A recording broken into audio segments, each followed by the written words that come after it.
Well, thank you, Dr. Price, and good afternoon to all.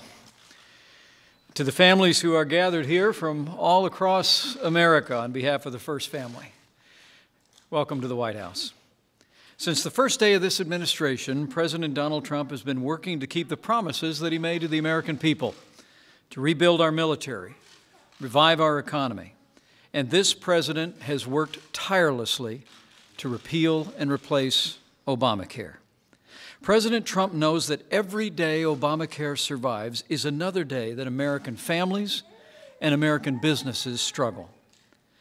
As we've traveled across the country, we've heard firsthand from Americans just like those who stand behind me today, from families who are bearing the cost of skyrocketing premiums and plummeting choices, from families who've lost their doctors, lost their insurance, and from families who are starting to lose hope that Congress will ever respond.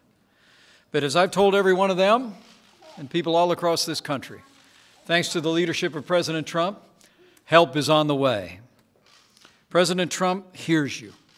He is fighting for you, and he will keep fighting every day until we give the American people access to the world-class health care they deserve. Tomorrow, the United States Senate will have the opportunity to begin the debate on a bill to repeal and replace Obamacare. And as the President said this morning, after years of talking and campaigning on it, now is the time for Republicans in Senate to act. Republicans in the Senate will have, in his words, a chance to do the right thing, to keep their promise to the American people and these families and families all across this country. And this president and the American people are counting on the Senate to act. So, with gratitude for his leadership and his persistence and determination to make American health care great again, it is my high honor and distinct privilege to introduce to these families and to all of you the 45th President of the United States of America, President Donald Trump.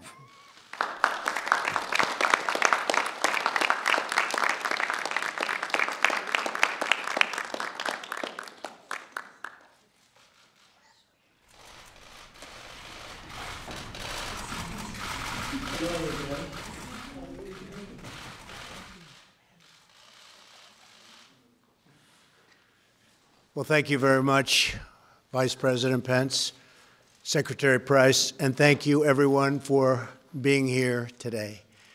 For the past 17 years, Obamacare has wreaked havoc on the lives of innocent, hardworking Americans.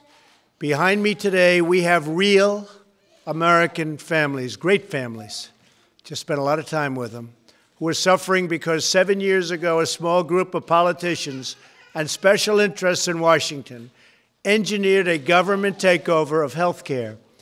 Every pledge that Washington Democrats made to pass that bill turned out to be a lie. It was a big, fat, ugly lie. Democrats promised Americans like Steve Finn, a former police officer in West Virginia, that they would save $2,500 a year under Obamacare. Instead, his premiums have more than tripled. That's pretty bad. As a result of Obamacare's skyrocketing costs, Steve and his family and many of his employees had no other option than going on Medicaid and giving up their existing coverage. That's pretty bad, folks. Pretty bad. No choice, right? No choice.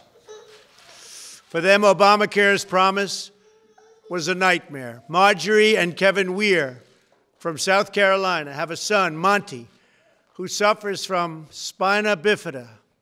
Washington Democrats promised families like the Weirs that if they liked their doctor, they could keep their doctor. But now there is only one insurer left in the state exchange.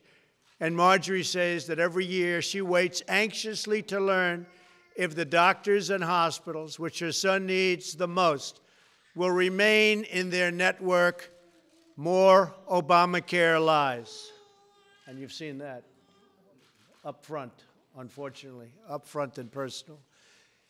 The Democrats promised Melissa Atkinson that her son's pre-existing conditions would be covered. The Atkinsons quickly learned that Obamacare's promise of covering for pre-existing conditions was meaningless though if the doctors you need to care for you aren't on your Obamacare plan. So you just have a meaningless promise, and everybody knows it, and most people on Obamacare know it. After an excruciating series of events and complications, Melissa and her husband found themselves, just before Christmas, emotionally and financially devastated, crying in a doctor's office faced with yet another seemingly unpayable bill. When insurance wouldn't cover the Atkinson's care, they emptied out Melissa's 401k to pay their bills. They're not going to be, and they haven't been the first. There are many, many cases such as that, the 401ks. The first rule of medicine is do no harm. But Obamacare's lies have caused this, and throughout the whole country, families like this, nothing but pain.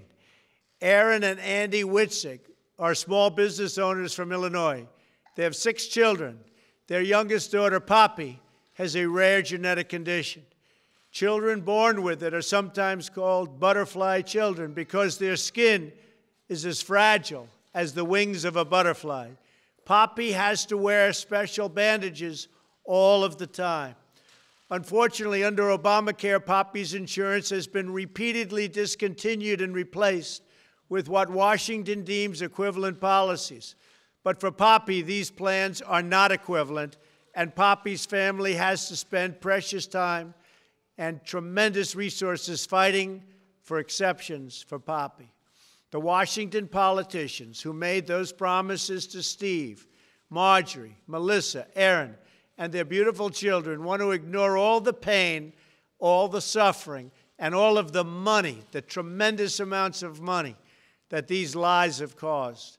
They want to forget about the countless Americans they've hurt and the many that they are continuing to hurt every day by refusing to help us replace Obamacare. For the last 7 years, Republicans have been united in standing up for Obamacare's victims. Remember, repeal and replace, repeal and replace. They kept saying it over and over again. Every Republican running for office promised immediate relief from this disastrous law. We as a party must fulfill that solemn promise to the voters of this country to repeal and replace what they've been saying for the last 7 years.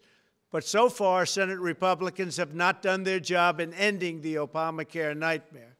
They now have a chance, however, to hopefully fix what has been so badly broken for such a long time, and that is through replacement of a horrible disaster known as Obamacare.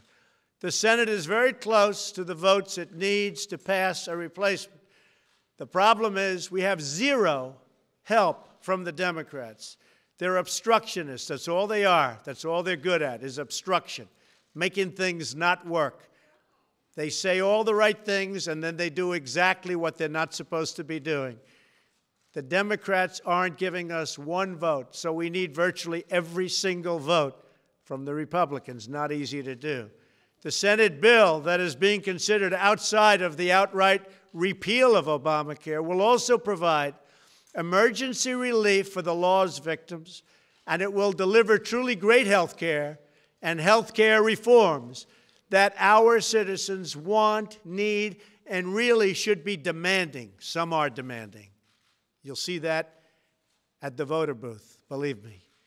Here are just some of these terrific reforms that we will be doing if everything works out the way it should. The Senate bill eliminates the painful individual mandate. It eliminates the job-killing employer mandate, repeals other burdensome taxes, and will significantly lower Americans' premiums. It will stabilize collapsing health insurance markets and give Americans far more choice and far more flexibility. The Senate bill protects coverage for pre-existing conditions, and you don't hear this from the Democrats. They like to tell you just the opposite, and they didn't even know the bill.